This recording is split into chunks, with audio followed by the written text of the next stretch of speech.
নমস্কার, শুরু করলাম আজকের চতুর্থ স্তম্ভ। আমি সুচন্দ্রিমা। কাঁথির খোকাবাবু কিছুদিন আগে বোমা ফাটানোর কথা বলেছিলেন। 26,000 শিক্ষকের চাকরি কেড়ে নেবার বোমা। তো সে বোমা কোথায় ফেটেছে তা আপনারাই ভালো বলতে পারবেন। কদিন আগে সর্বোচ্চ আদালতের রায় যা বলা হয়েছে তাতে একজনও নিরপরাধ শিক্ষকের চাকরি যাবে না, এই স্বস্তি তাঁরা পেয়েছেন। এবং তার কদিন পরেই সর্বোচ্চ আদালতের রায় জেল থেকে অন্তর্বর্তীকালীন জামিনে বেরিয়ে এলেন অরবিন্দ কেজরিওয়াল।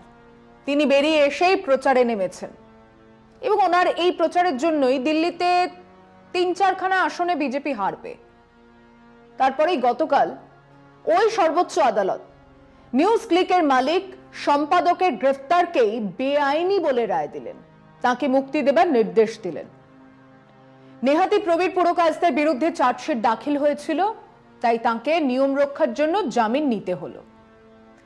ওই গতকালই শ্রীনগরের বিশেষ আদালত 72 দিন ধরে ইউএপিএতে বন্দী সাংবাদিক আসিফ সুলতানকে জামিনে মুক্তির আদেশ দিয়েছে। এখানেই শেষ নয়, ওই গতকালই ইকোনমিক অ্যান্ড পলিটিক্যাল উইকলির প্রাক্তন কনসালটেন্ট এডিটর সাংবাদিক গৌতম নভলাখাকে আদালত জামিন দিয়েছে। উনি এখন কিছু সাধারণ হাজিরার শর্ত সাপেক্ষে বাইরে ঘোরাফেরা করতে পারবেন, লিখতে পারবেন। এদিকে ইডি গ্রেফতার করেছিল তৃণমূল বিধায়ক জীবন কৃষ্ণ সাহাকে, তিনিও জামিন পেয়েছেন। কোথাও কি অন্য হাওয়া বইছে, বা আমরা যে কথা বলছিলাম এই কদিন ধরেই যে এই মুহূর্তের হাওয়া বলছে বিজেপি একক সংখ্যাগরিষ্ঠতা পাচ্ছে না, সেই খবর কি বিচার ব্যবস্থার কাছেও পৌঁছেছে? লাল চোখ রাঙানি অস্বীকার করে চাপ মুক্ত বিচার ব্যবস্থা কি তাহলে এবার সুবিচার দেবে? আমাদের চ্যানেলের মালিক কাম সম্পাদক আজ 300 দিন জেলেই আছেন। আদালতে আসছেন, যাচ্ছেন, নতুন তারিখ পড়ছে, আবার আসছেন, এরকম চলছিল। প্রায় হঠাৎই সেখানেও নতুন হাওয়া।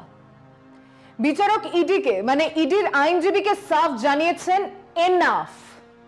এবারে এই অভিযুক্ত যে তথ্যগুলো এনে হাজির করেছে তার ক্ল্যারিফিকেশন চাই, সেগুলো সত্যি না মিথ্যে। তাহলে একটু পুরনো গল্পটা মনে করিয়ে দিই। গল্পের শুরু এক এফআইআর থেকে। 2রা নভেম্বর 2017-তে রাজস্থানের জয়পুরে এক এফআইআর দায়ের করা হয়। মূলত টাকা তছরূপ, চিটিংবাজি, চিটফান্ডের মাধ্যমে মানুষের টাকা নিয়ে ফেরত না দেওয়া ইত্যাদি ধারায় অভিযোগের ভিত্তিতে ওই জয়পুর থেকে গ্রেফতার করা হয় পিনকন স্পিরিটস লিমিটেডের মালিক মনোরঞ্জন রায়কে। এফআইআর ছিল আমাদের রাজ্যের খেজুরি থেকেও, তার বহু আগেই করা। 19শে জানুয়ারি 2017-তে দায়ের করা আরেক এফআইআরেও একই অভিযোগ ছিল, সেটাও এই গ্রেফতারির সঙ্গে জোড়া ছিল। যথারীতি সার্চ হলো, রেড হলো, বিভিন্ন দপ্তরে বিভিন্ন ডকুমেন্ট সিজ করা হলো। সেসবের ভিত্তিতে মামলা চলতে লাগলো। 2020-তে 3রা অক্টোবর বিচারকেরা রায় দিলেন, আজীবন কারাবাসে রায় ঘোষণা হলো। সে রায় কি বলেছিলেন বিচারকেরা, আসবো সে কথায়। কিন্তু এত বড় এক মামলায় যেখানে অপরাধীর আজীবন কারাবাসের সাজা শোনানো হচ্ছে, যা প্রায় 3 বছর ধরে চলল, সেই মামলাতে কোনো দলিল দস্তাবেজে কি একবারের জন্য কৌস্তুভ রায়ের নাম বা তার অন্য কোনো কোম্পানির নাম এসেছে? না, আসেনি। কোনো একচিলতে কাগজেও এরকম কোনো তথ্য নেই। সেসব দলিল দস্তাবেজ আদালত দেখেছে, বাদী বিবাদী পক্ষের উকিলেরা সেসব দস্তাবেজ নিয়ে সওয়াল করেছেন। না একবারও সেই দলিল দস্তাবেজের কোথাও না ছিল কৌস্তুভ রায়ের নাম, না তার কোনো কোম্পানির নাম। বলছি বাকি কথা বিরতির পর, সঙ্গে থাকুন। সেই দলিল দস্তাবেজের কোথাও না ছিল কৌস্তুভ রায়ের নাম, না তার কোনো কোম্পানির নাম। তো সেই দলিল দস্তাবেজ দেখে বিচারকেরা কি বলেছিলেন? বলেছিলেন, Manoranjan Roy has intention to cheat from the very beginning So he did not keep proper legal system, because the existence of such systems will be helpful for a clear and clean accounts. He told lies and took loans from the banks. The banks and the authorities had the duty to investigate before giving loans. In that case, such irregularities would not be happened. Probably they were purchased by Manoranjan Roy. Manoranjan Roy intentionally created such irregularities so that it cannot be identified easily in case of legal inquiries and legal claim or in investigation. খুব সাফ জানিয়েছিলেন যে এই মনোরঞ্জন রায় একজন ঠগ, প্রতারক, হিসেবের খাতায় যত রকমের গন্ডগোল করা সম্ভব উনি ইচ্ছাকৃতভাবেই করেছেন। বলেছিলেন, the activities of Manoranjan Roy is full of irregularities and he had intention to cheat the public, banks and creditors from the very beginning, and his submission and activities are full of contradictions. কেবল সাধারণ মানুষ নয়, bank বিভিন্ন সংস্থাকে সে ঠকিয়েছে। তার কাজকর্ম গোলমেলে, তার বিভিন্ন সময় আবেদনে স্ববিরোধিতা আছে এবং সে এগুলো ইচ্ছে করেই করেছে। উচ্চ আদালত একজন মানুষের সম্পর্কে এই কথাগুলো বলেছে এবং আমরা এসব বিচারকের উপরে তো আস্থা রাখতেই পারি। এবার মজার ঘটনা হলো, সেই মনোরঞ্জন রায় 2023-এ হঠাৎই জানালেন তিনি কৌস্তুভ রায়কে টাকা দিয়েছেন। কিভাবে জানালেন? জেরাতে জানালেন। কেবল জানালেন না, তিনি একটা হিসাবের খাতার কিছু পাতাও ইমেল করলেন ইডির কাছে, যেখানে দেখা যাচ্ছে কৌস্তুভ রায় ওই ব্যক্তির কাছ থেকে টাকা নিয়েছেন। জেল খাটছে এমন আসামি ইমেল করলেন কোথা থেকে? জেল থেকে ইমেল করা যায় কোন আইনে?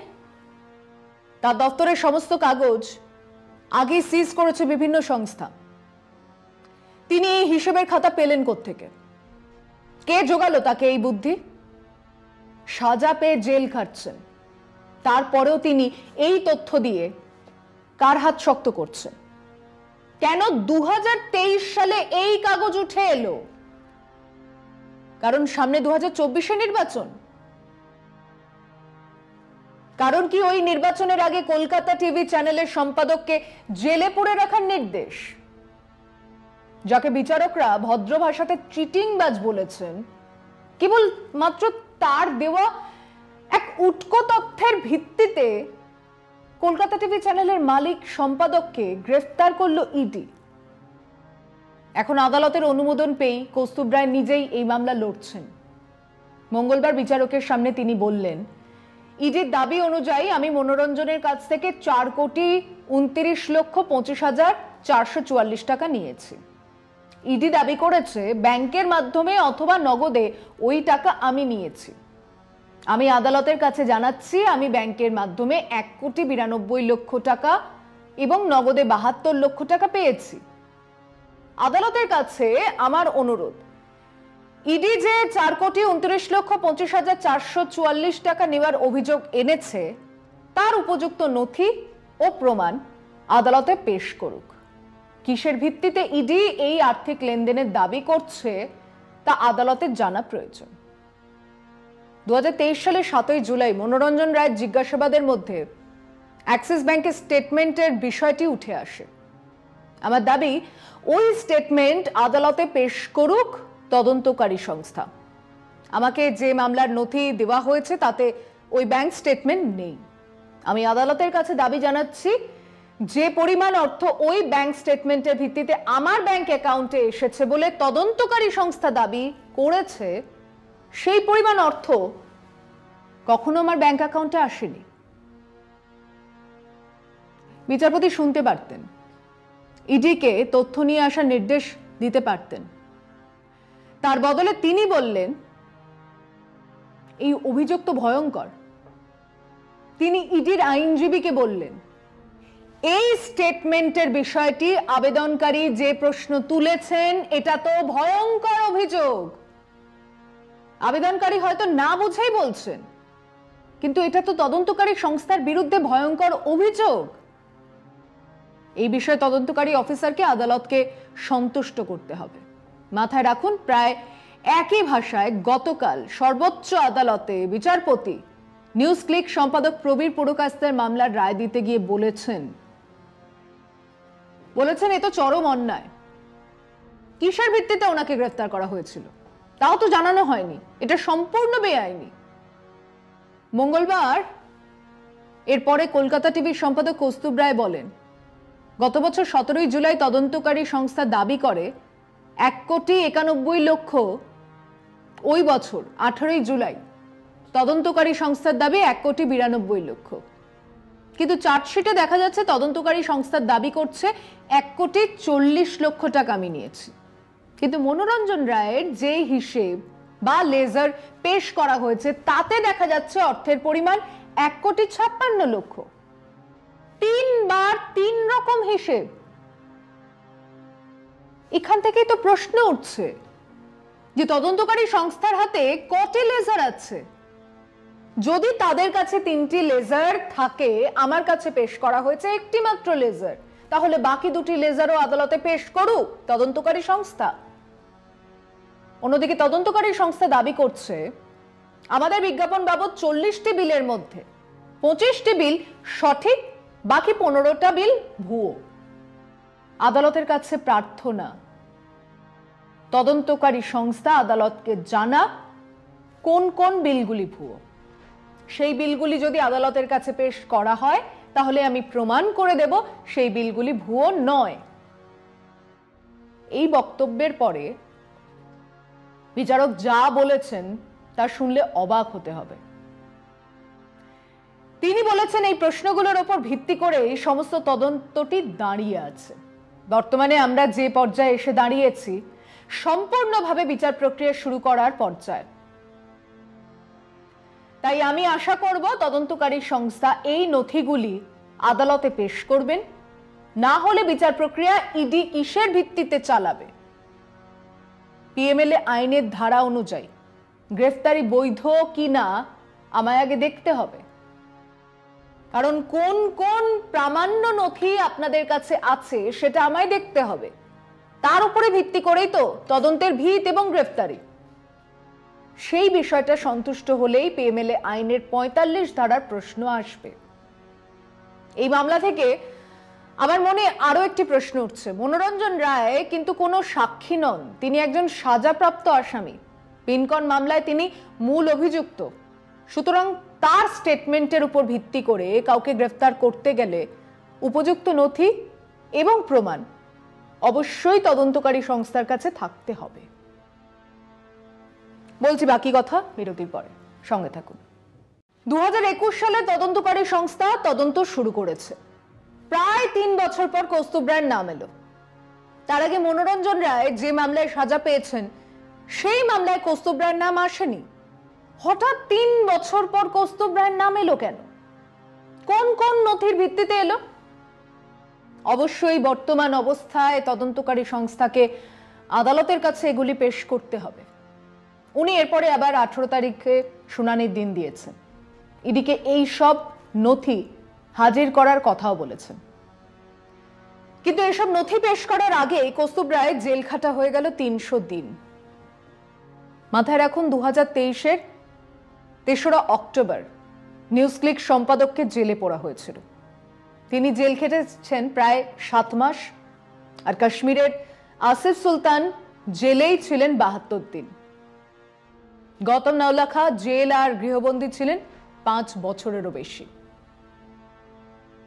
হাওয়া ঘুরছে, কোন রক্তচক্ষু আর কাজ করছে না, আগল ভাঙছে জেলের কপাটও। এবং মানুষ, দেশের গণতান্ত্রিক মানুষ কি চায়? খাদ্য, বস্ত্র, শিক্ষা, স্বাস্থ্য আর সুবিচার। আমরাও তাই চাই।